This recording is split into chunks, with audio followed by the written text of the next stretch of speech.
Soft sounds of a city waking. Wheels of carts rolling over stone roads. Distant voices in the streets. Guards changing shifts. But this morning is not like any other morning. It is March 15th, 44 BC, the day history will remember as the Ides of March. And today, you wake up as the most powerful man in the Roman world.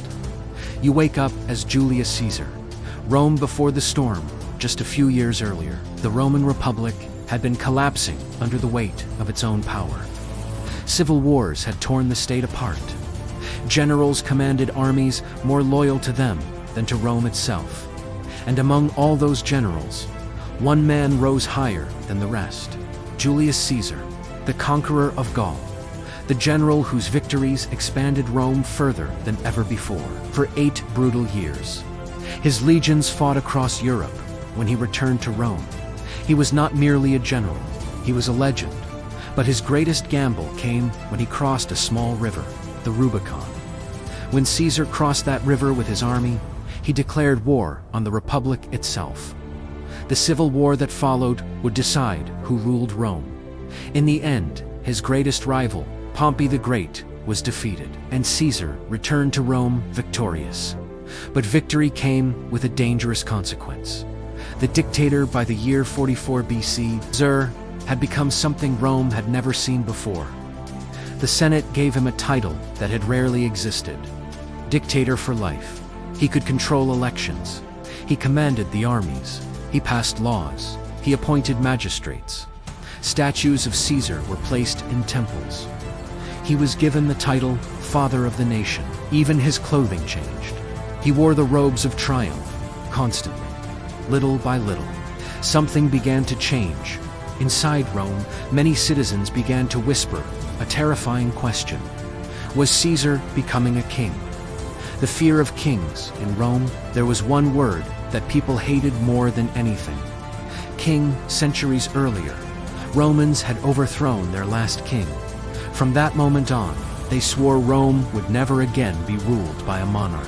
But now, Caesar possessed more power than any king ever had. Rumors spread across the city. His statues wore crowns. At festivals, some citizens shouted, "Long live King Caesar," publicly. Caesar refused the title, but the suspicion remained. Inside the Senate, fear slowly turned into hatred. The conspirators, in secret. A group of senators began meeting. They called themselves the Liberators. Their mission was simple: kill Caesar. Some believed they were saving the Republic. Others were driven by jealousy, and some feared losing their own power forever. Among them were names that history would never forget. Brutus, Marcus Junius, Brutus, his name carried enormous weight in Roman history. One of his ancestors had expelled Rome's last king. To many Romans, Brutus represented the spirit of the Republic. But there was a problem. Caesar trusted him. After the Civil War, Caesar had forgiven Brutus. He gave him political offices, treated him almost like a son. Yet Brutus lived with a terrible conflict: loyalty to Caesar or loyalty to the Republic. Cassius, the second leader of the conspiracy, was very different.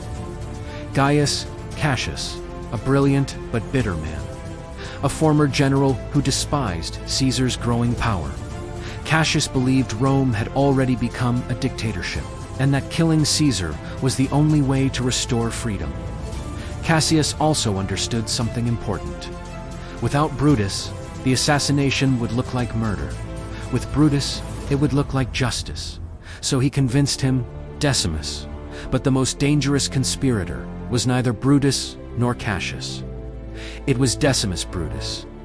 Decimus was one of Caesar's closest allies. He fought beside him in wars. He was trusted completely. Caesar even named him in his will. But Decimus joined the conspiracy, and his betrayal would seal Caesar's fate. The night before the assassination, Rome did not sleep peacefully. Rumors filled the streets. Some believed Caesar would soon declare himself king. Others whispered of plots inside Caesar's house. His wife Calpurnia was terrified. She had seen a terrible dream. In the dream, Caesar lay dying in her arms. Statues of Caesar bled, and the house itself collapsed. She woke up shaking with fear. The dream that morning, Calpurnia begged Caesar not to leave the house. The Romans believed dreams could be messages from the gods. Even Caesar began to hesitate. Reports from the priests were troubling. Sacrificial animals showed bad signs. Everything pointed toward danger. For a moment, Caesar decided he might stay home. But then, a visitor arrived, Decimus. The betrayal Decimus had not come to warn him. He came to persuade him. He told Caesar that the Senate was waiting. If he did not attend, they might think he feared them, or worse, that he had become a tyrant who ignored the Senate. The words worked. They struck Caesar's pride. Finally, he stood up and decided to go. The prophecy on the way to the Senate. Caesar passed a man who had warned him months earlier. A soothsayer named Spurina. Months before, Spurina had told him, "Beware the Ides of March." As Caesar passed him that morning, he smiled and said mockingly, "The Ides of March have come." Spurina replied calmly, "Yes, but they have not yet passed." The letter, as Caesar moved through the streets, a man pushed forward. His name was Artemodorus. He held a letter. Inside the letter was a full warning about the conspiracy. He urged Caesar to read it immediately. But Caesar was busy greeting the crowd.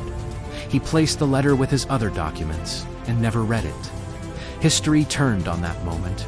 The Senate that day, the Senate was meeting in a different location, inside a hall attached to the great theater of Pompey. An irony of history. Pompey had once been Caesar's greatest enemy. And here, Caesar's story would end. When Caesar entered the hall, the senators stood in respect. But among them, more than 60 men carried hidden daggers. The moment one senator approached Caesar, Julius Caesar, he presented a petition as Caesar rejected it. Caesar grabbed his toga. That was the signal.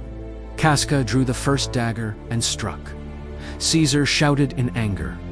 But before he could react, the senators surrounded him, blades flashing. From every direction, Caesar tried to fight back. For a moment, he resisted. But then, he saw a face. Brutus, the man he trusted. Some say Caesar whispered, "You too, my son." And then, he covered his face with his robe and fell at the base of Pompey's statue. The end when the attack ended. Caesar's body lay on the floor with 23 wounds. The conspirators believed they had saved the Republic, but they had only opened the door to more war. Within a few years, the Roman Republic would disappear, and an empire would rise. But on that morning, history changed with a single blade.